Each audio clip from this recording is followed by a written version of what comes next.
વાર્તા કહીએ તો એક અગ્રણી અવાજ છે. તો હવે દેવકી કે સાથ જન આપકે સબકે હિત में जारी. ચલો. All right, very good. કેટલા બધા લોકો છેલ્લેથી આવ્યા છે? કેમ આટલા બધા મોડા આવ્યા? અમે ક્યારના રાહ જોઈએ છે તમારી. નાહવા ગયા હતા વરસાદમાં? આજે છેલ્લા 3 દિવસથી શું કરતા હતા?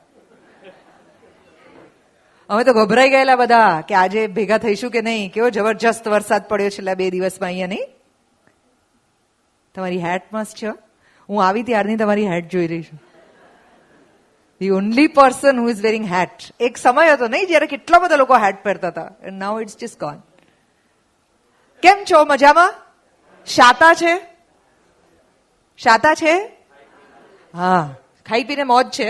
કેમ આજે પર્યુષણના પહેલા દિવસે અમે કોઈને આવું કહેતા નથી સાંભળ્યા કે ખાઈ પીને મોજ છે. કોકને હોય, વાત સાચી છે. તો મારું નામ છે દેવકી અને હું અમદાવાદ અને મુંબઈ બંને જગ્યાએ કામ કરું છું ઘણા બધા વર્ષોથી. અમારી 3 પેઢી જે છે એ નાટકોમાં કામ કરે છે.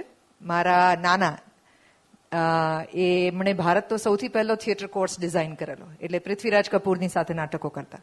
તો રાજ કપૂર વિંગમાં ઉભા રહીને મારા દાદા પરફોર્મ કરતા હોય ત્યારે રડતા એમને જોતા જોતા. અને અમારા નાટકોમાં લાઇટ્સ ડિઝાઇન કરતા. ધીસ ઇઝ ઇવન બિફોર પૃથ્વી બન્યું, એની પહેલાની વાત છે, જ્યારે ઇપ્ટા નામની મૂવમેન્ટ શરૂ થયેલી ઇન્ડિપેન્ડન્સ પહેલા, ઇન્ડિયન પીપલ થિયેટર્સ એસોસિએશન, જેમાં રવિન્દ્રનાથ ટેગોર, દીના પાઠક, મારા નાના જશવંત ઠાકર, પછી પૃથ્વીરાજ કપૂર, આ બધા એક સાથે હતા.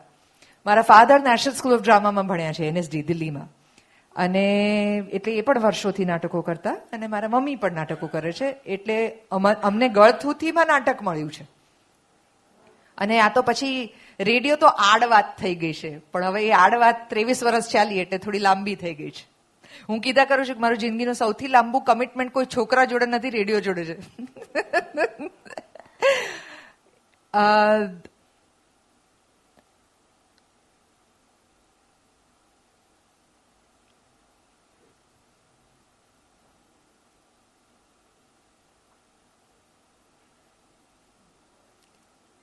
આટલી વાર જે હું ના બોલી એમાં તમારા મનની અંદર જે ચાલ્યું ને, આપણે એ વિષય ઉપર આજે વાત કરવાના છે.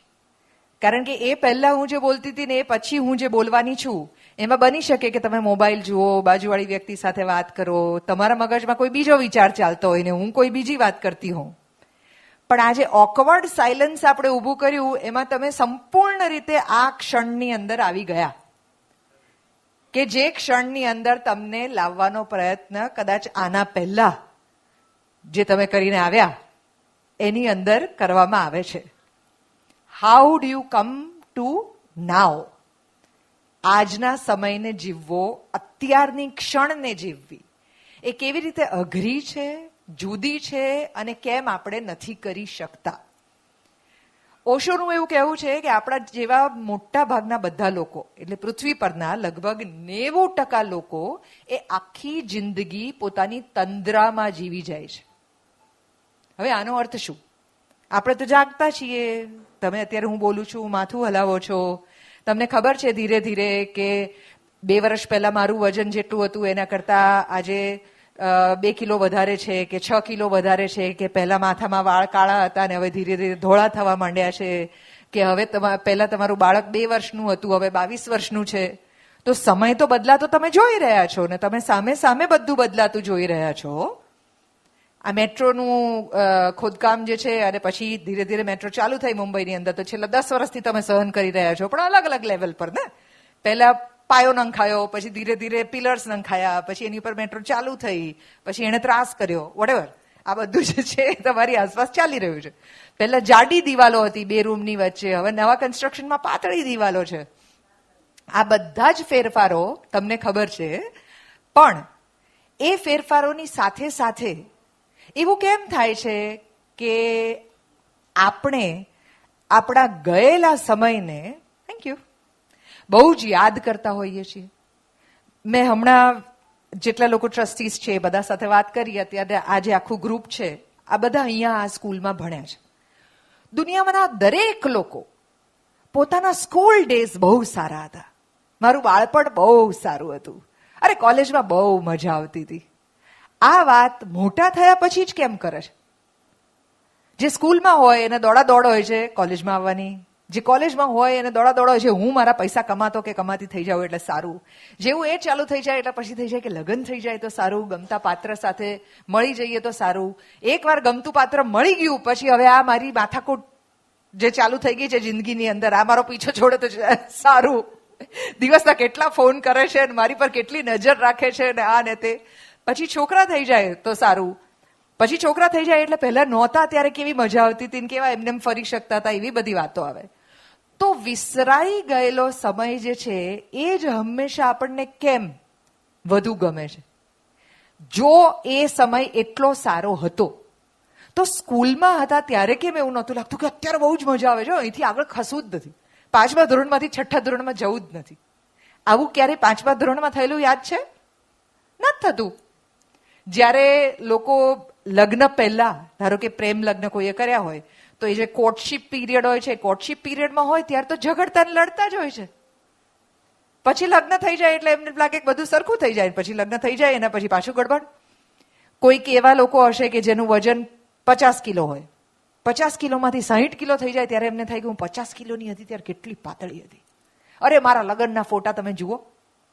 પણ અત્યારે જે છે એમાં મજા આવે છે કે અત્યારે જે છે એની હંમેશા તકલીફ જ છે. અરે મારા વાળ હું 20 વર્ષની હતી ત્યારે તો એટલા બધા સરસ હતા, હવે જતા રહ્યા એ વાળ. તો 20 વર્ષના હતા ત્યારે રોજ પોતાના વાળને જોઈને ખુશ થતા હતા કે ક્યાં બાત હે, મારા કેટલા સરસ વાળ છે. તો આ શું પ્રોબ્લેમ છે કે જે સમય વીતી જાય એના પછી જ આપણને આનંદ આપે છે? હવે એક બીજી ક્ષણની વાત કરીએ આપણે. અમે તો છે ને આ દિવાળીની અંદર ગ્રીસ જવાના છીએ.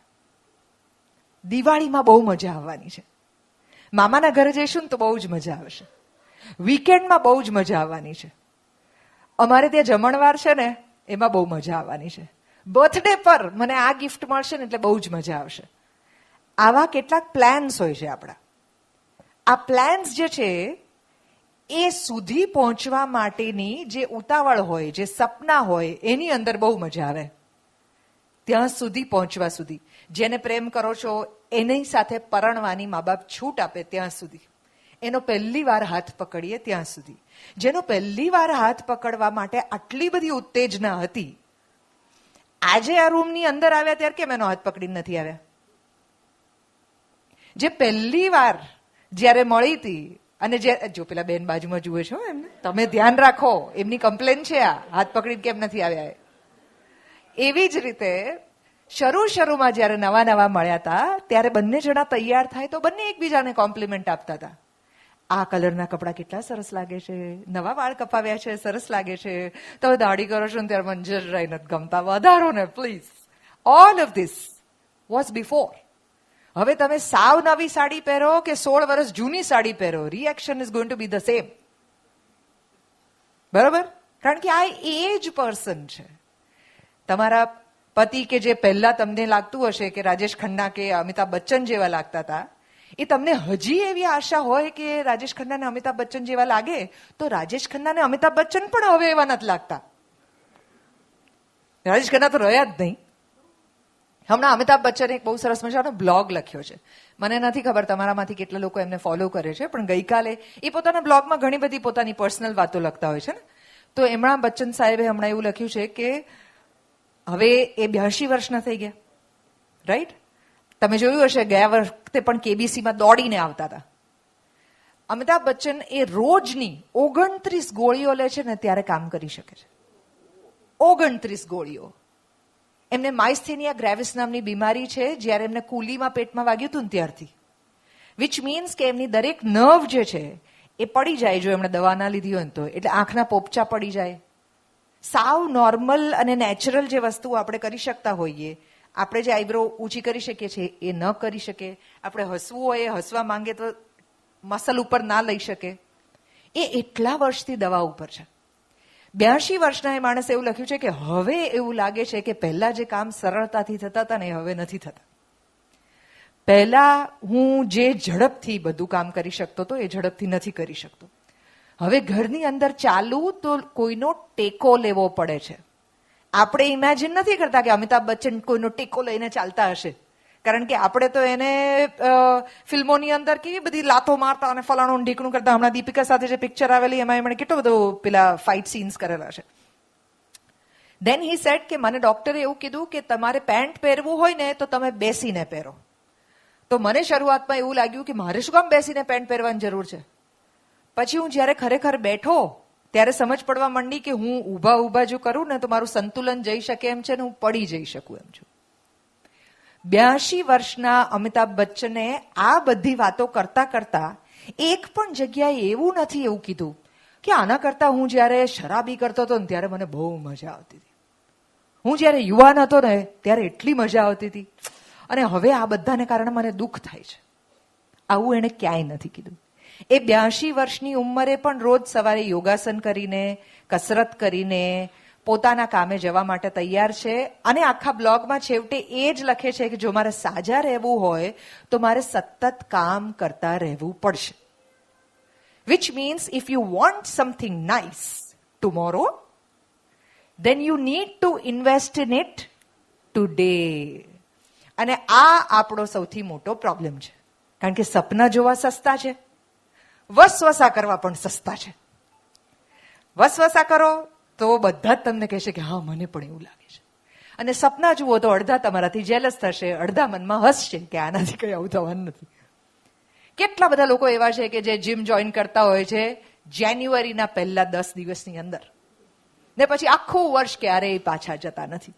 એવા કેટલાય લોકો છે કે જે નક્કી કરે કે કાલથી તો ગળ્યું ખાવું જ નથી, પછી એ કાલ કોઈ દિવસ આવે જ નહીં. એવા કેટલા બધા લોકો છે કે જેમને ખબર હતી કે એમના મા બાપને ડાયાબિટીસ હતો કે કોલેસ્ટ્રોલ હતો કે બીપી હતું, એટલે એમને આવવાની શક્યતા છે. આવું એમને 20-30 વર્ષથી ખબર હોવા છતાં સવારે ચાલવા ના ગયા, એક્સરસાઇઝ રેગ્યુલરલી ના કરી. વાંચીને બધાને ખબર છે કે 40 વર્ષના થઈએ પછી દરેક પુરુષો અને સ્ત્રીઓ બધામાં, ખાસ સ્ત્રીઓની અંદર પ્રીમેનોપોઝ એટલે પેરીમેનોપોઝ અને મેનોપોઝ, એમાં દર વર્ષે 1 કિલો મસલ માસ બોડીમાંથી ઓછું થાય. પણ આમાંથી કેટલી મહિલાઓ વેટ ટ્રેનિંગ કરે છે જીમમાં જઈને? ઓ તારી, not a single one. Which means કે તમારા દર વર્ષે તમારા બોડીમાંથી 1 કિલો મસલ માસ ઓછું થાય છે. વિચ મીન્સ તમારે બધાને ઓપરેશન અલગ અલગ પ્રકારના આવવાના છે. જો ના જોઈતા હોય તો આ ઉંમરે પણ 70 વર્ષના હો કે 75 વર્ષના હો, હજી પણ વેટ ટ્રેનિંગ માટે મોડું નથી થયું, કરી શકાય એમ છે. રાધર દેન ન ચાલી શકતા હોઈએ પછી ઘૂંટણ ઉપર આપણું શરીર ના ઉચકાય ત્યારે વસવસો કરવો કે પહેલા વિચાર્યું હોત ને તો સારું હતું. હું એવા કેટલા બધા ડોક્ટર્સને જાણું છું કે જે બધા જ એવું કહે છે કે એમની પાસે દર્દી આવીને એવું કહેતા હોય છે કે મને એવું હતું કે મારી પાસે હજી ટાઈમ છે, મને એવું લાગે છે કે હું પહોંચી વળત, મને એવું લાગતું હતું કે બસ આ એક કામ પતી જાય ને એટલે કરી લઉં. સૌથી વધારે મફત પણ સૌથી વધારે અગત્યનું તમારી પાસે જે છે એ છે તમારું પોતાનું શરીર. અને જૈન ધર્મ તમને બહુ જ સરસ રીતે તમારું મન અને શરીર તમે કેવી રીતે સ્વસ્થ અને કન્સિસ્ટન્ટલી એટ વર્ક રાખી શકો એવા બધા જ સૂત્રો આપી ચૂક્યું છે. પણ એમને કારણે અહીંયાના કેટલા લોકોની હેલ્થ ખૂબ સારી થઈ છે એ મને નથી ખબર. એ તમારે જાતે નક્કી કરવાનું છે, કારણ કે તમે કેટલી ગોળીઓ લો છો મને નથી ખબર. બચ્ચન સાહેબની ભલે મને ખબર હોય. અત્યારમાં જીવવું એનો એક બહુ સરસ મજાનો લેસન હું શાહરૂખ ખાન પાસેથી શીખેલી. શાહરૂખ ખાન એમની ફિલ્મ રઈસના પ્રમોશન માટે અમદાવાદ આવેલા, તો અમે બંને જણાએ ઇન્ટરવ્યુ કર્યો હતો. એ ઇન્ટરવ્યુ પત્યો એના પછી એક મોટી પ્રેસ કોન્ફરન્સ હતી. તો એમાં એક લગભગ 20-21 વર્ષની છોકરીએ હાથ ઉપર કર્યો. મને લાગે છે રઈસ નહીં, રાવણ વાળું, રઈસ વાળું તો અલગ હતું. રાવણ નામની એક ફિલ્મ આવેલી એની, જેમાં છમક છલ્લો સોંગ હતું. હા, તો એ ફિલ્મ નો ટ્રેલર એ દબંગ ફિલ્મના રિલીઝ પર વચ્ચે વાગવાનું હતું. 10 સપ્ટેમ્બર 2010 ની વાત છે, કારણ કે 10 સપ્ટેમ્બર 2010 પહેલી દબંગ રિલીઝ થયેલી. તો શાહરૂખ ખાન એના પ્રમોશન માટે આવેલા અને એ વખતે શાહરૂખ અને સલમાન બંને એકબીજા જોડે વાત નહોતા કરતા. એટલે ઓડિયન્સમાંથી એક છોકરીએ હાથ ઉપર કરીને એવું પૂછ્યું, સવાલ પૂછવા માટે શાહરૂખ ખાનને એને કીધું કે હા બોલો બોલો બેટા. સો એણે કીધું કે क्या आपने जानबूझ के सलमान खान की फिल्म के अंदर अपनी फिल्म का ट्रेलर रिलीज करवाया है? એટલે શાહરૂખ ખાને એની સામે જોયું અને પછી એને પૂછ્યું કે डार्लिंग कितने साल की हो तुम? એટલે એણે કીધું 21 साल की हूं. શાહરૂખે પૂછ્યું क्या बनना चाहती हो? એણે કીધું मैं फिल्म डायरेक्टर बनना चाहती हूं. शाहरुख खान ने कहा तुम जितने साल की हो उतने सालों से मैं फिल्में करता हूं. हो सकता है कि तुम्हारी जिंदगी में ये एक ही चांस है जिसमें तुम शाहरुख खान से मिली हो जिसने 21 साल से फिल्में की हैं. क्या इस क्षण में तुम यही जानना चाहती हो कि मैंने सलमान खान की पिक्चर में मेरी फिल्म का ट्रेलर क्यों रिलीज किया? आखा हॉल में सोपो पड़ी गयो तो because everybody understood what he is trying to say કે તમારી પાસે આ ક્ષણ જે છે, અત્યારે જે છે, આ મોમેન્ટ જે છે એની તમે કેટલી વેલ્યુ કરી શકો એમ છો, એના માટેની તમારી તૈયારી કેટલી છે. કેટલા બધા લોકો એવું માનતા હોય છે કે જ્યારે એ ક્ષણ આવશે ને ત્યારે તૈયારી કરવાની શરૂ કરીશું અને મોડું મોડું મોડું મોડું મોડું થતું જાય છે. અને એવા કેટલાય લોકો છે કે જે વર્ષોના વર્ષો સુધી રિયાઝ કરીને તૈયાર છે કે જે દિવસે ક્ષણ મળે ને એ દિવસે દુનિયાને બતાડી દઈશું કે તમારી અંદર શું ખમીર છે, તમારી અંદર શું તાકાત છે, શું તેજ છે. હવે આ એમ્બિશનની રીતે પણ હોઈ શકે, આ હેલ્થની રીતે પણ હોઈ શકે, આ તમારી ગમતી વ્યક્તિને વહાલ કરવાની રીત પણ હોઈ શકે. એવા કેટલાય લોકો છે જેમણે કોવિડમાં પોતાના માણસો ખોયા છે. એવા કેટલાય લોકો છે જેમના જુવાન ફેમિલી મેમ્બર્સ કોવિડ પછી જતા રહ્યા છે. અને હંમેશા જ્યારે આપણા જીવનમાં કોઈ જાય ને એના પછી આપણને જેટલું યાદ આવે છે એટલું જો ખરેખર આપણને ગમતું હોય તો જ્યારે એ બાજુમાં છે ત્યારે એનો હાથ પકડીને, ત્યારે એની વાત સાંભળીને, ત્યારે એના ખોળામાં માથું નાખીને, ત્યારે એના માથામાં હાથ ફેરવીને કેમ આપણે એ એફર્ટ નથી કરતા ઇન ધેટ મોમેન્ટ? જ્યારે તમને ઘરમાં એવું કહેવું પડે કે ડાઇનિંગ ટેબલ ઉપર, બેડરૂમમાં, બધી જગ્યાએ તમે મોબાઈલમાં છો, એના કરતા મારી જોડે વાત કરો ને. આ કેમ કહેવું પડે છે? શા માટે આપણે જે સ્થળે, જે જગ્યાએ, જે લોકોની વચ્ચે છીએ એ સમયની આપણે રાહ જોતા હતા અને પછી ત્યાં આવ્યા પછી હવે આપણે કોઈ બીજી જગ્યાએ હોવું છે. હવે જે બીજી જગ્યાએ હોઈશું ત્યારે પાછા કોઈ ત્રીજી વ્યક્તિ સાથે હોઈશું. એ ત્રીજી વ્યક્તિ સાથે હશો ત્યારે ચોથી વ્યક્તિ સાથે હશો. તમારી બાજુમાં તમારું બાળક જે છે એ ધીરે ધીરે મોટું થઈ રહ્યું છે પણ તમે કદાચ ન્યૂઝમાં બિઝી છો. ભારત દેશ જે છે એના ન્યૂઝ તમારા કારણે બદલાય એટલા તમે વ્યસ્ત થઈ જાઓ અને બાળકને ટાઈમ ના આપો તો તમે આમિર ખાનની જેમ શોઝમાં આવીને એની ઉંમરે રડશો. આમિર ખાન હમણાં પોતાના ઇન્ટરવ્યુમાં કહે છે કે મને એ ખબર હતી કે આશુતોષ ગોવારીકરના સપના શું છે, એના ફિયર્સ શું છે, પણ મને એ નહોતી ખબર કે મારા પોતાના બાળકોના સપના ને ફિયર્સ શું છે. જે માણસ આમિર ખાન બની ગયો હોય એણે પણ જો જિંદગીમાં 60 વર્ષે રડવાનું જ હોય આખા દેશની સામે, 100 કરોડ લોકોની સામે કે મેં મારા છોકરાઓને વ્યવસ્થિત સમય ના આપ્યો, તો એને આટલા મોટા ફિલ્મ સ્ટાર બનવાનો શું ફાયદો? જો છેવટે તમને કોક બાબત માટે તો રડવું આવવાનું જ છે. હવે એવા કેટલાય લોકો હશે 60 વર્ષના આજે કે જે 20 વર્ષના હતા ત્યારે વિચારતા હતા કે આઈ વિશ હું આમિર ખાન બનું અને નહીં બની શક્યા હોય.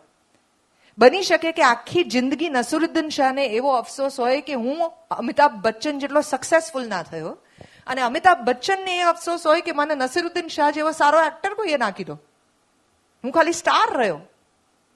શક્ય છે ને?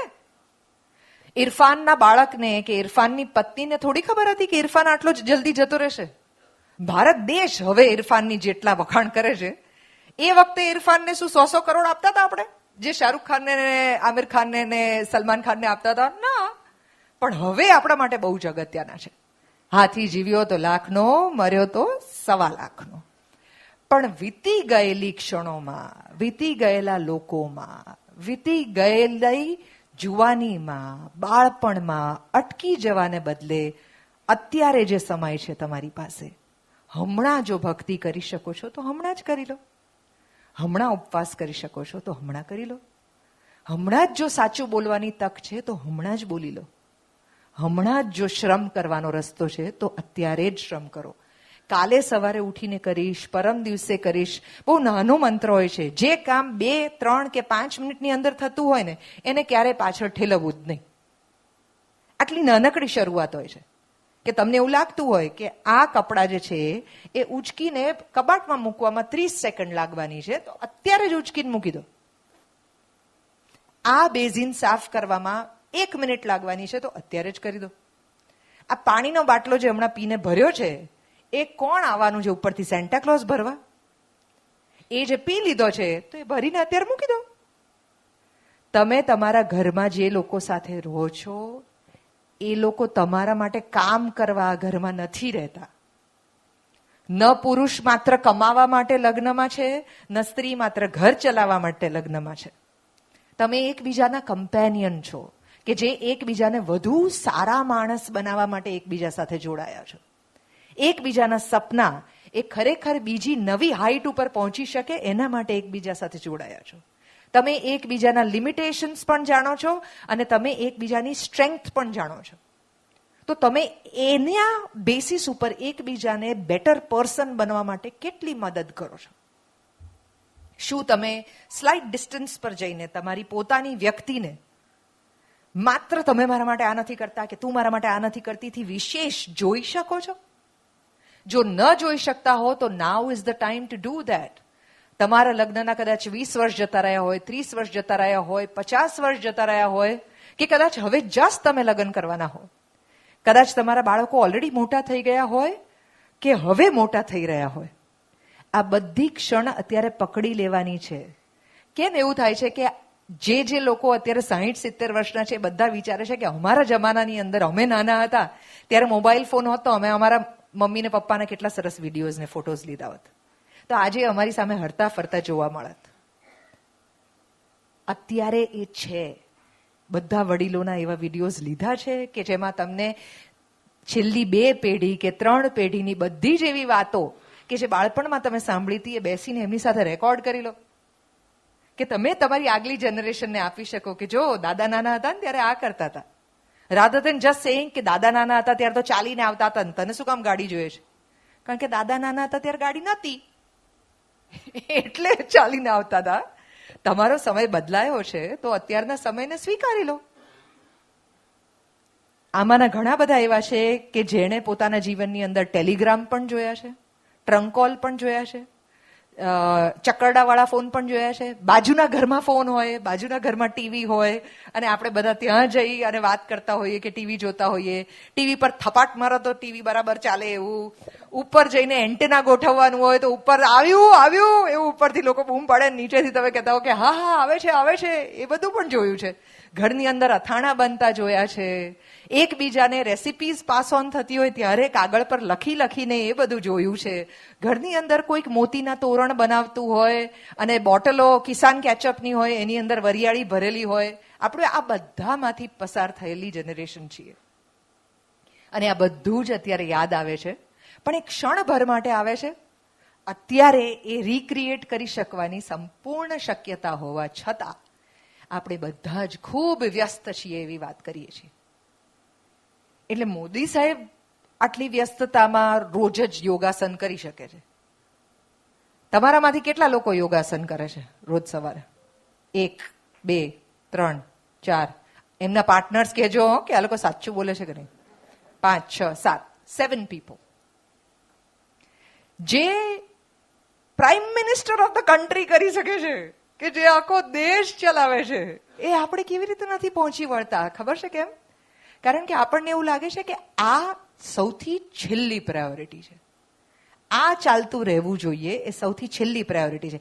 આંખની અંદર કણું પેસે ને ત્યારે જ આંખ છે એ યાદ આવે છે. નખ અને આંગળીની અંદર ફાંસ બેસે ને ત્યારે ખબર પડે છે કે આ નખ શું પ્રોટેક્ટ કરે છે.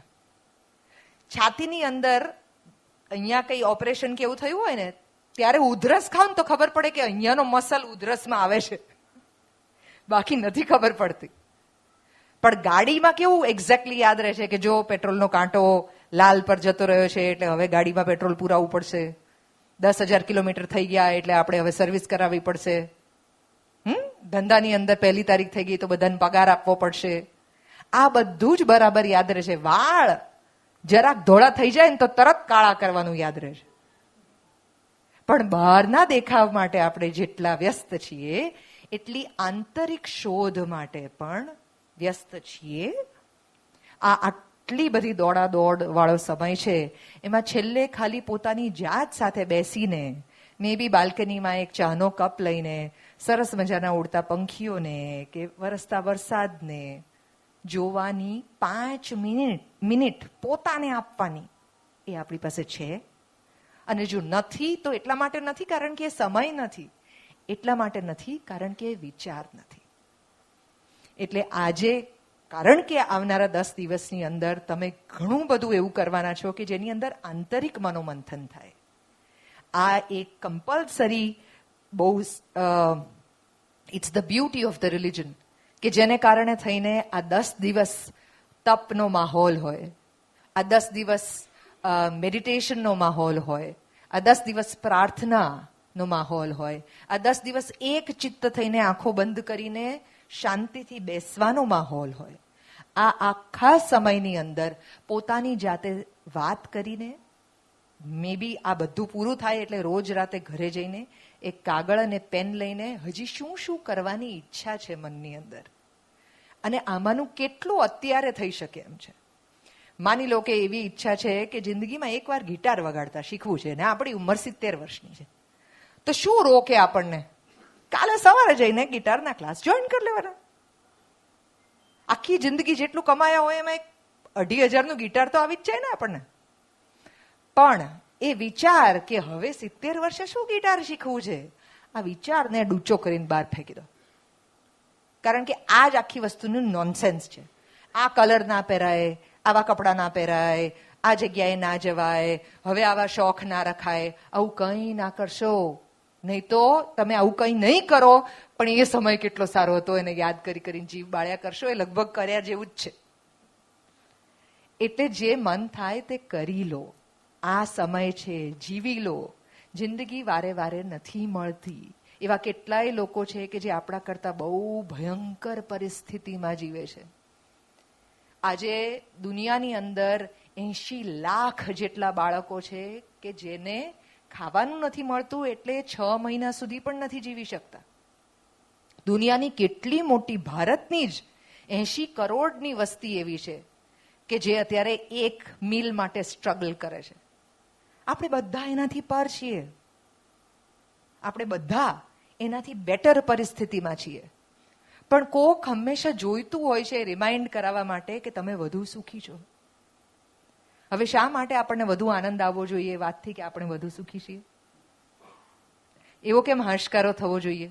માનો કોઈ પણ એક વ્યક્તિનો ફોટોગ્રાફ આવ્યો ન્યૂઝપેપરની અંદર કે ન્યૂઝ ચેનલની અંદર કે ફલાણી વ્યક્તિ જે છે એ ગુજરી ગઈ, એક્સિડન્ટ થયો, અને તમને એવું લાગે કે આ નામ અને આ અટક એ બરાબર તમારા ભાઈની છે, તમારા મિત્રની છે, તમારા પિતા કે પત્નીની છે, અને એક ક્ષણ માટે તમને એમ થઈ ગયું. પછી જયારે ખબર પડે કે તમારો ભાઈ નથી તો કેવો હાશકારો થાય છે. તમારો નથી પણ કોકનો તો ગયો ને. તો એક ક્ષણની અંદર પહેલા શું યાદ આવે છે? મારો છે, મારું શું અને મારે શું. આ બે માંથી તમે આ આખા 9 દિવસના સત્સંગ દરમિયાન બહાર નીકળી શકો એવી શુભકામનાઓ મારા તરફથી તમને છે. તમારે મને કંઈ પણ સવાલો પૂછવા હોય તો હવે તમે પૂછી શકો છો. તમે બહુ રૂપાળા છો એવું તમે મને કહી દીધું છે. હવે બીજું કઈ પૂછવું હોય તો કહો.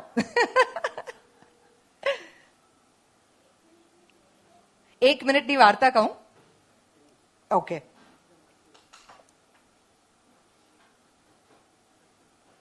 ના ના ના, એ તો મને સંભળાઈ ગયું. 1 મિનિટની વાર્તા કહો, એ તો હું કહી દઉં તમને.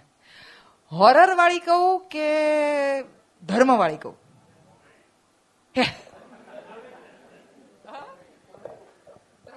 ત્રણે કહું. સારું, હું હોરર ને કોમેડી ને ધર્મ આવું ત્રણેય ભેગું કેવી રીતે કરું? છૂટું છૂટું કહું, નહીં તો ગડબડ થઈ જશે. 2 બહેનો એ મંદિરની અંદર જાય છે, રોજ જ જાય, દેરાસર, અને પૂજા કરે. રોજ જ પૂજા કરે, પાછા આવે, સાથે જાય, પૂજા કરે, પાછા આવે. પહેલા બેન જે છે એમને પૂજાનું ફળ મળી જાય છે, બીજા બેનને નથી મળતું. એટલે એ મંદિરમાં કે દેરાસરમાં જઈને ધોકો કરે છે કે મેં અને એમણે બંને જણાએ એક સરખી પૂજા કરી, બંને જણાએ એક સરખી વાર તમારા ધક્કા ખાધા. તમે એમને ત્યાં દીકરો આપ્યો, મારે ત્યાં કેમ નહીં? માતાજીનું મંદિર હતું. માતાજીએ કીધું કે એ બેન જેટલી વાર અહીંયા આવતા હતા ને ત્યારે મારી પાસે બાળક માંગતા હતા, અને તમે જેટલી વાર અહીંયા આવતા હતા ને ત્યારે દીકરો માંગતા હતા. માતાના મંદિરમાં આવો છો, દેવીના મંદિરમાં આવો છો, અને ઘરે દેવી નથી જોઈતી તો એ તો નહીં મળે.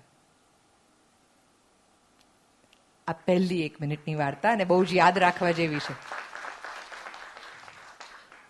ભારતની અંદર હવે ક્રાઇસિસ થવા માંડી છે. સ્ત્રીઓ ઓછી થઈ ગઈ છે અને પુરુષો વધુ થઈ ગયા છે. પછી તમને ખબર છે ને પુરુષોને શું ઓપ્શન રહેશે? તો અમે મસ્ત છીએ, અમને રાખો ઓપ્શનમાં. બીજી વાત, મુંબઈમાં એક છોકરી રહેતી હતી. એ છોકરી અહીંયા એક ઘર રેન્ટ કરીને રહેતી હતી, 1 BHK ની અંદર. ભણવા માટે અહીંયા આવી હતી, પોતાના મિત્રો સાથે સાંજે બહાર ગઈ. મિત્રોમાં એક બીજો છોકરો પણ મળ્યો, એ દિલ્હી રહેતો હતો. એ દિવસે આવેલો અને એને વહેલી સવારે એરપોર્ટ પાછા જવાનું હતું. બાકી બધા મિત્રો જે છે છૂટા પડી ગયા, અને આ છોકરી અને આ છોકરો બંને જણાને વાતો કરવામાં બહુ મજા આવી. તો એ લોકો થોડું લાંબુ બેઠા, ખાધું પીધું. પછી પેલી છોકરી કહે કે તું અત્યારથી એરપોર્ટ જઈને શું કરીશ? હજી તો 5 કલાક બાકી છે, તો તું મારા ઘરે ચાલ, 2-3 કલાક સુઈ જા, એરપોર્ટ નજીક જ છે, તો પછી તું જઈ શકીશ. એટલે પેલો છોકરા જેને દિલ્હી જવાનું હતું એને કીધું કે હા સારું, કાંઈ વાંધો નહીં. એટલે બંને જણા ઘરે આવ્યા. ઘરે આવ્યા એટલે પેલી છોકરીએ કીધું કે હું બેડ ઉપર સુઈ જાઉં છું અને તું અહીંયા નીચે ગાતું પાથરીને સુઈ જા. પેલા છોકરાએ કીધું સારું. એ છોકરો સૂતો અને તરત જ ઊભો થઈને કહે કે મને ભૂખ લાગી છે. પેલી છોકરીએ કીધું શેના માટે? પણ આપણે હમણાં તો આટલું બધું ખાઈને આવ્યા. પેલો છોકરો કે ના, મને બહુ જ ભૂખ લાગી છે, મારે અત્યારે ને અત્યારે જ કંઈ ખાવું પડશે ને મારે કંઈક હેવી ખાવું પડશે. પેલી છોકરી કે મારા ઘરમાં તો ખાખરા નહીં, મારે હેવી જ ખાવું પડશે ને તું મને એ ના ખવડાવે તો મારે અત્યારે ને અત્યારે દવા જોઈશે. પેલી છોકરીને થયું કે આટલી સરસ રીતે મારી સાથે વાત કરતો તો ને એકદમ જ કેમ આવી જીદ કરે છે કે તું નીકળે છે કે નહીં, મારી સાથે તારે અત્યારે આવવું જ પડશે. તો પેલી છોકરી થોડી ચીડાઈ ગઈ. એ કે તું જઈને દવા લઈ આવ ને, તારા માટે આવડો મોટો તો છું તું, જા. દિલ્હીથી છે કે અહીંયા આવ્યા તો દવા લેવા ના જઈ શકે? પેલો કે હું તો એકલો નહીં જ જાઉં, મારે તારી સાથે જ જવું છે, હું તો એકલો જતો જ નથી આવી રીતે રાતના, મારી મમ્મીએ ના પાડીશ. પેલી છોકરી કે આ શું આવું વિચિત્ર વર્તન કરે છે? કંટાળીને બંને જણા ઘરની બહાર નીકળ્યા. દરવાજો બંધ થયો. પેલા છોકરાએ બહારથી આગળો લગાડીને કીધું કે તારા બેડની નીચે કોઈ સૂતું છે.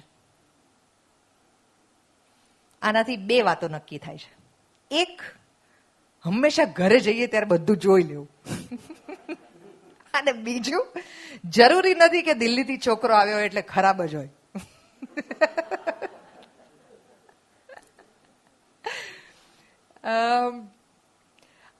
અમે ઘણી બધી વાર્તાઓ સવારતા કરતા હોઈએ છીએ અને હું ઇન્સ્ટાગ્રામ પર પણ આ બધી વાર્તાઓ મૂકું છું. પણ મોટા ભાગની જે વાર્તાઓ જે છે એ ઘણી બધી તમારી સાંભળેલી વાત હોય છે, પણ એ જ્યારે નાનકડા ફોર્મેટની અંદર મુકાય છે ને એક નાનકડી શીખ સાથે આવે છે ને ત્યારે આપણને મજા આવે છે.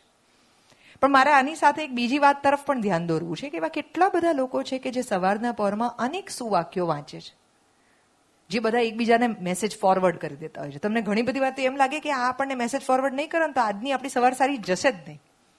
એટલું બધું એમના મનમાં કોન્ફિડન્સ હોય છે તમને મેસેજ મોકલવાનો.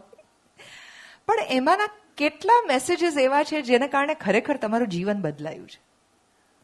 તમારો જીવન પ્રત્યેનો અભિગમ બદલાયો છે, જેને તમે ખરેખર આચરણમાં લીધું છે. સવારના વાંચીને ખુશ થઈને બીજા મેસેજ તરફ નથી જતા રહ્યા.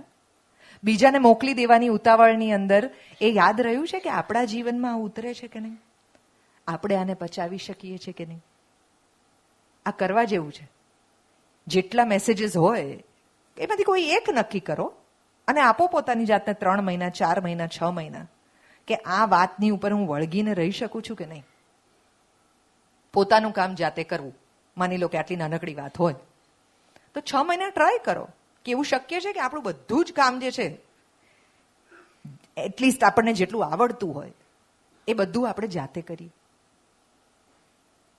બહુ નાનકડી વાત છે, પણ જ્યારે કરવામાં આવે, આચરણમાં મૂકવામાં આવે ત્યારે એ અઘરી થઈ જાય છે. તો હું 1 મિનિટની વાર્તા તો રોજ કરું છું અને ઘણા બધા લોકોએ અત્યાર સુધીમાં મારી કેટલી 1000, 2000 1 મિનિટની વાર્તા કરી હશે ને, તો લોકોએ સાંભળી છે આ બધી. પણ મને એ જાણવામાં બહુ રસ છે કે એમાંની કઈ વાર્તાને કારણે કોના ઘરની અંદર દીકરીને વેલકમ કરવામાં આવી આ વાર્તા સાંભળીને, ફોર એન એક્ઝામ્પલ. અથવા તો કોઈ પણ વાર્તાને કારણે કોઈનું પણ જીવન કેવું અને કેટલું બદલાયું. આ હું એટલા માટે પણ કહું છું કે આવનારા દિવસોની અંદર તમે મારા જેવા અનેક લોકોને અહીંયા બેસીને વાતો કરતા સાંભળશો. પણ એ પેલા રોજ સવારના ફોરવર્ડ મેસેજ જેવું ના થઈ જાય કે આજે દેવકી બોલી, કાલે કાજલબેન બોલશે, પછી રઈશભાઈ બોલશે, બધા બોલશે ને જતા રહેશે. પછી આપણે પાછું આપણા જીવનમાં જતા રહીશું ને એવી જ રીતે જીવવા માંડીશું જેવી રીતે પહેલા જીવતા હતા. તો આ સમય શું કામ આપ્યો?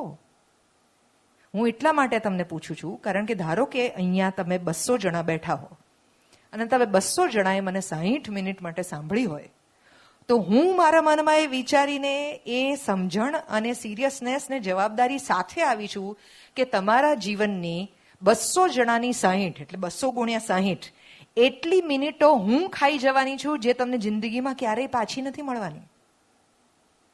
અને આ સમયનું મારે એવું શું કરવું જોઈએ કે જેને કારણે તમને એનો ફાયદો થાય, એ વિચારીને એની પર મહેનત મેં કરી છે. તો તમારા જીવનની એ 200 મિનિટ, 60 મિનિટ જે છે એના માટે જો મને આટલી ચિંતા હોય તો તમને તમારી પોતાની મિનિટ્સ માટે તો ચિંતા હોવી જોઈએ કે નહીં? આપણે પોલીસવાળા જોડે ઝઘડતા હોઈએ છીએ કે આ લોકો જોડે હેલ્મેટ માટે થઈને પૈસા માંગે છે, સીટ બેલ્ટ માટે થઈને પૈસા માંગે છે. અરે એ બિચારો તમને કહે છે કે 1000 રૂપિયા આપો નહીં તો તમારું માથું ફૂટી જશે. તમારું માથું બચાવવા માટે તમારી પર કોઈએ દંડ મૂકવો પડે એવા આપણે કેવા કે માથું મારું બચાવવાનું છે ને દંડ પેલો આપણી પાસેથી લઈ રહ્યો છે. મમ્મી પપ્પાએ લેવો જોઈએ, જેણે જન્મ આપ્યો છે એને. પણ આપણે પોતાની જાત વિશે એટલા બધા રિલેક્સ છીએ એવું માનીને કે તકલીફો જે છે ને એ હંમેશા બીજાને થાય છે. બીમારી બીજાને આવે છે, વ્યક્તિ કોઈ બીજાનું જાય છે, ધરતીકંપ કે આગ કે ઇન્સ્યોરન્સ લેવાની જરૂર કોઈ બીજાને હોય, આપણી સાથે ના થાય. એવું માનવા વાળા દરેકે દરેક લોકોને જીવન બહુ અઘરો પાઠ આપે છે. એટલે આપણી સાથે કંઈ પણ થઈ શકે અને જે પણ થાય એનો સ્વીકાર કરવાની તૈયારી હોય, કારણ કે બીજું પણ ઘણું બધું આપણી સાથે થયું છે. કંઈક એક ખરાબ થયું છે, એની પાછળ કેટલું બધું સારું થયું છે એનું લિસ્ટ ક્યાંક હોય તો. આજે કામ આપું છું તમને, 1 મહિના માટેનું કામ, અને આને ધર્મ સાથે નથી કોઈ સંબંધ, એટલે તમે તમારા મિત્રોને પણ કહી શકો છો, કોઈ પણ ધર્મની વ્યક્તિ કરી શકશે. આ ઘરની અંદર 2 બરણી રાખજો, આજથી 2 ડબ્બા રાખો, 2 બરણી રાખો, 2 ખાના રાખો, જે રાખો તે રાખો. અને આખા દિવસની અંદર શું સારું થયું અને શું ખરાબ થયું એની ચિઠ્ઠી લખી અને બરણીની અંદર નાખો. શરૂઆતમાં તમને એવું ખબર પડશે કે આ એક બરણી જેને નામ આપીએ આપણે સુખનો ડબ્બો, અને આ એક બરણી જેને નામ આપીએ આપણે દુઃખનો ડબ્બો. તો શરૂઆતમાં તમારો દુઃખનો ડબ્બો બહુ ઝડપથી ભરાશે, પણ ધીરે ધીરે તમને સમજાશે કે સુખની પળો બહુ બધી છે કે જે અત્યાર સુધી આપણે ચૂકી જતા હતા. તમને સરસ મજાની પાણીપુરી ખાવા સાંજે મળે એ જબરજસ્ત સુખની જ વાત છે. તમે બહાર નીકળો ને આવો સરસ વરસાદ પડે, ભીની માટીની સુગંધ આવે અને કોઈ વ્યક્તિ ત્રસ્ત થાય, એવું દુનિયામાં ક્યાંય થતું નથી. પણ આપણી પાસે ટાઈમ ક્યાં છે ભીની માટીની સુગંધ સૂંઘવાનો? તો આ નાની નાની નાની નાની જે ક્ષણ છે, જે પણ વિખવાદને વાલમાં બદલી શકાય એમ છે, એના માટેનો એક નાનકડું હોમવર્ક છે. 1 મહિના સુધી કરો. તમારી જિંદગીમાં જો સુખ ના વધે તો તમે મને કહેજો. આપણે તમારી ઉપર 1 મિનિટની વાર્તા કરીશું કે આ માણસ કેટલા બધા દુઃખી છે. બીજો કોઈ સવાલ છે? યસ.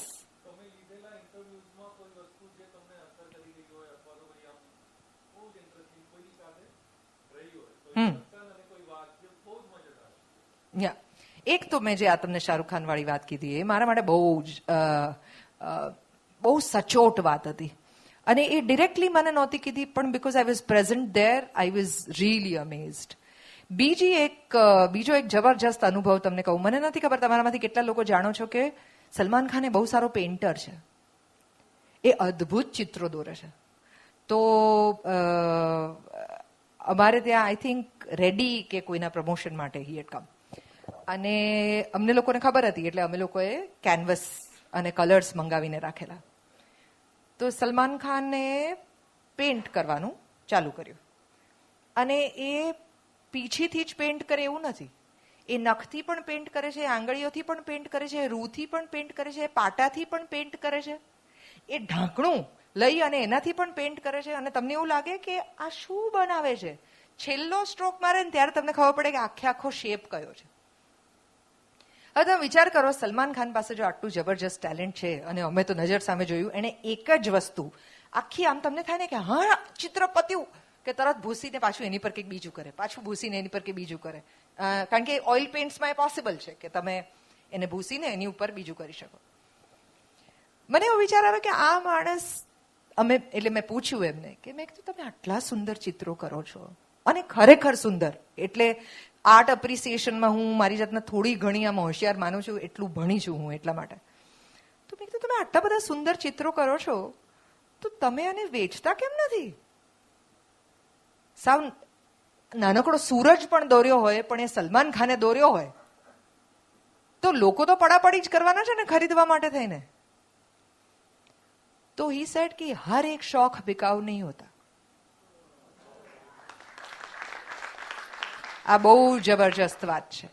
આપણે હંમેશા એવું વિચારીએ છીએ કે જે વસ્તુ તમને સરસ આવડે છે ને, એમાંથી પૈસો કેવી રીતે પેદા કરાય. કારણ કે એ ટ્રાન્સફોર્મેશન એ સૌથી વધુ ઇમ્પોર્ટન્ટ ટ્રાન્સફોર્મેશન છે એવું આપણને લાગે છે. આપણને એવું લાગે છે કે જો આમાંથી પૈસા નથી પેદા કરી શકતા તો આ શીખ્યાનો અર્થ શું? એ શીખ્યાનો અર્થ મજા. એ શીખ્યાનો એનો અર્થ જાત સાથેની દોસ્તી. એ શીખ્યાનો અર્થ કંઈક એવું કરવું કે જેમાંથી કશું નથી જોઈતું. આ બહુ જબરજસ્ત વાત છે. અને કેવા કેવા માણસો પાસેથી તમને કેવું કેવું શીખવા મળે છે ને, એ અને કઈ ક્ષણમાં મળે છે. હવે આ ભૂલી જઈ શકાય એવી પણ વાત છે, કારણ કે મેં અત્યાર સુધીમાં લગભગ 500 અલગ અલગ સ્ટાર્સના ઇન્ટરવ્યુ કર્યા છે. પણ મેં ચોકસાઈથી આ વાત યાદ રાખી છે એટલા માટે, જે મેં તમને પેલું ફોરવર્ડ વાળું કીધું, એ કે તમારી પાસે એ વસ્તુઓ હોવી જોઈએ. હું તમને એક બહુ નાનકડી વાત કહું. તમારામાંથી કેટલા લોકો વાંચે છે મને નથી ખબર, પણ અમે જે નાટક કરીએ છીએ ને અકુપાર, એ ધ્રુવ ભટ્ટે લખેલું છે. એ ગુજરાતી સાહિત્યમાં બહુ સારા સાહિત્યકાર છે અત્યારે, ને બહુ સરસ નવલકથાઓ લખે છે. તમને ક્યારેય પણ તક મળે તો એમના પુસ્તકો વાંચજો. અતરાપી, સમુદ્રાંતિકે, અકુપાર. ખૂબ એટલે ખૂબ સુંદર ગુજરાતી, અને દરેક ગુજરાતીએ વાંચવા જેવા પુસ્તકો લખે છે ધ્રુવ દાદા. ધ્રુવ દાદાએ મને એક સરસ મજાની વાત કરી હતી. આ પણ એક ઇન્ટરવ્યુની અંદર હતી, અને મને એવું લાગે છે કે ગુજરાતી સાહિત્યકાર પણ સ્ટાર તો કહેવાય જ, એટલે આપણે એમના વિશે વાત કરી. ધ્રુવ દાદા અને એમના પત્ની, એ બંને જણા, ધ્રુવ દાદા પહેલા શિક્ષક હતા અને બાળકોને ભણાવતા ને એની સાથે પ્રવાસો કરતા, ને પ્રવાસોમાં જે અનુભવો થયા એમાંથી એમણે પોતાની નવલકથાઓ લખી છે. તો એ અને બા, એમના વાઈફ જે છે, એ બંને જણા જનરલ ડબ્બાની અંદર ટ્રાવેલ કરી રહ્યા હતા ટ્રેનમાં. તે એક બોરવાળી ટ્રેનમાં ચડી, અને ચડી ને એણે દાદાને બોર આપ્યા કે લે તારે ખાવા છે. દક્ષિણ ગુજરાતની અંદર તુકારે બોલાવે વડીલોને પણ, તો કે લે તારે ખાવા છે. એટલે ધ્રુવ દાદાએ કીધું કે ના અમારે નથી ખાવા, જાઓ આગળ જાઓ. એટલે પેલી ઊભી થઈ અને બા સામેની સીટ ઉપર બેઠા હતા, તો બાની બાજુમાં જઈને બેઠી અને બાને પૂછ્યું કે લે તારે ખાવા છે. એટલે બાએ બોર લીધું અને દાદાને ધર્યું કે તમારે ખાવું છે. એટલે બોરવાળી તરત કે છે કે એને ના દેતી, એને ખાવું હોત તો તને ન દેત.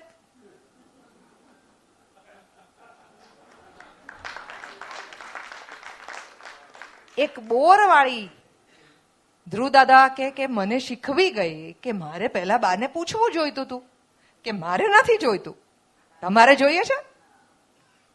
મેં કેવી બારોબાર ના પાડી દીધી ને બાને જેવું મળ્યું એટલે બાએ તરત મને ધર્યું. બહુ જ સામાન્ય માણસો, બહુ તળના માણસો, બહુ જમીનના માણસો જીવનમાં કંઈક અદ્ભુત શીખવી જતા હોય છે જો આપણે ધ્યાન આપીએ તો. એ તો જ શક્ય હોય જો માણસ શાંતિથી સામેવાળી વ્યક્તિને સાંભળે.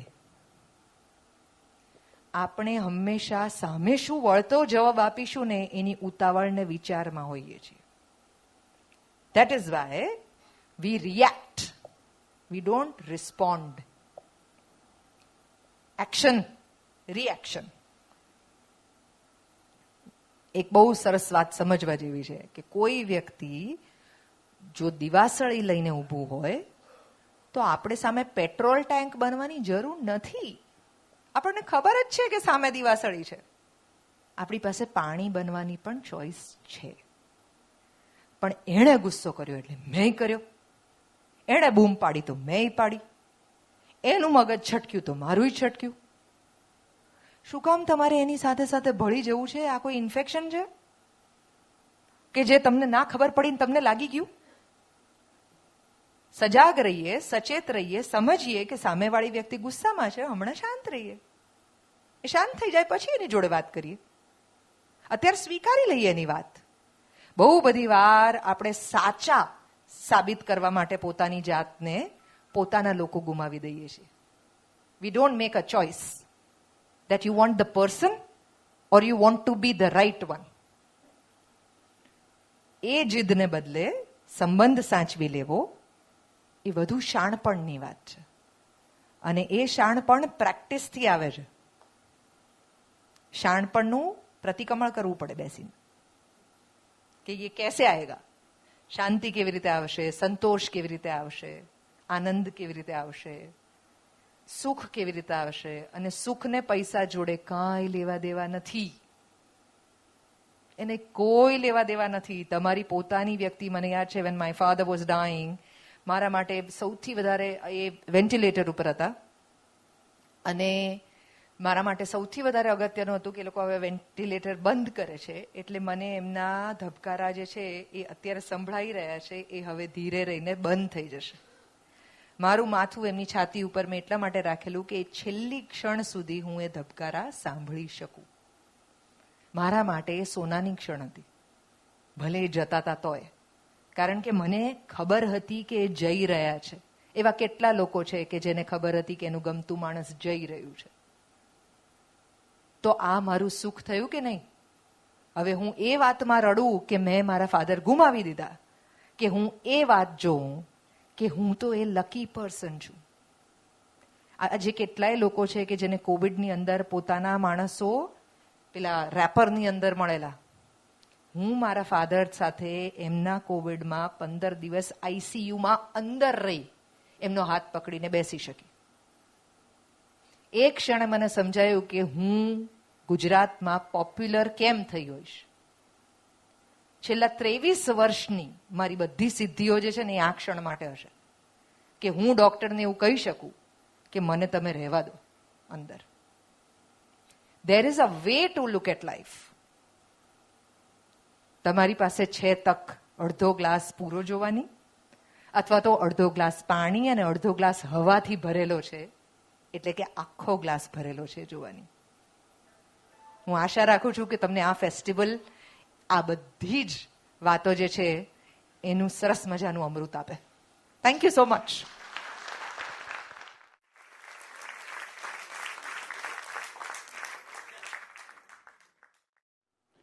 વિસરાઈ ગયેલો સમય આપણને કેમ વધુ સારો લાગે છે? સપના જોવા સસ્તા છે. એકબીજાના સપના નવી હાઈટ ઉપર પહોંચી શકે એની માટે તો આપ બંને ભેગા થયા છો.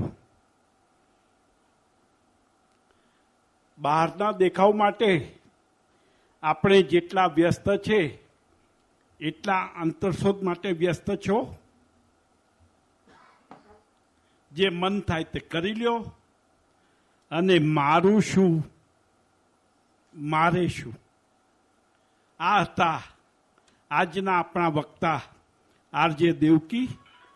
તેમનો સબ્જેક્ટ હતો આજમાં જીવો, કલ હો ના હો. મિત્રો, એક એનાઉન્સમેન્ટ.